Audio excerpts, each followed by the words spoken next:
अस्सलाम वालेकुम।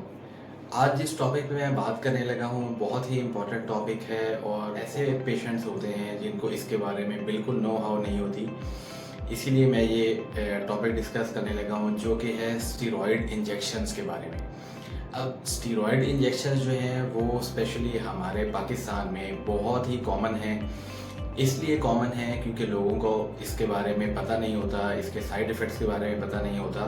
तो आज इसके बारे में मैं ब्रीफली आप लोगों को बहुत सारे पेशेंट्स हमने ऐसे देखे हैं कि स्किन पे या बॉडी पे कोई ख़ारिश है, अगर कोई इन्फेक्शन है, कोई ऑटो इम्यून डिजीज़ है, कोई क्रॉनिक डिजीज़ है, कोई भी मसला है जिसमें पेशेंट को ख़ारिश हो रही है स्किन पे, तो ज़्यादातर लोग क्या करते हैं गली मोहल्ले के किसी डॉक्टर के पास या डिस्पेंसर के पास जाके तो इंजेक्शन लगवा लेते हैं 3-4 घंटे के सुकून के लिए।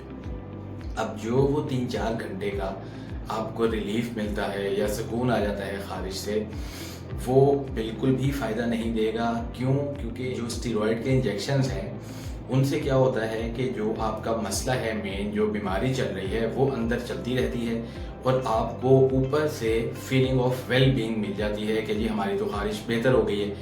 लेकिन ऐसा बिल्कुल नहीं होता और स्टीरॉयड के इंजेक्शंस जो हैं अगर वो आप लगवाते हैं तो एक इंजेक्शन जो है वो आप 6 महीने के वक्फे से या बहुत भी जल्दी अगर किसी को किसी वजह से किसी डॉक्टर ने या किसी स्पेशलिस्ट ने कहा है तो 3 महीने के वक्फे से आप लगवा सकते हैं, वो भी ज़रूरत के तहत और प्रॉपर डॉक्टर की इंस्ट्रक्शन के साथ। लेकिन अगर किसी को ऐसा मसला है कि स्किन पे कोई ख़ारिश हो रही है या कोई भी इशू चल रहा है तो बहुत सारे पेशेंट्स हमारे पास आते हैं जो हर दूसरे दिन, तीसरे दिन, हर हफ्ते बाद इंजेक्शन लगवा रहे होते हैं।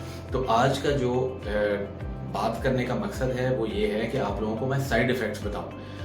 अब अगर हम लोकल साइड इफ़ेक्ट्स की बात करें कि जिस जगह पे आपको स्टीरॉयड का इंजेक्शन लगा है वहाँ पे क्या क्या साइड इफ़ेक्ट्स हो सकते हैं। एक तो जिस जगह पे नीडल से प्रिक किया गया है वहाँ पे इन्फेक्शन हो सकता है लोकलाइज्ड। दूसरे नंबर पे वहाँ पे रेडनेस हो सकती है।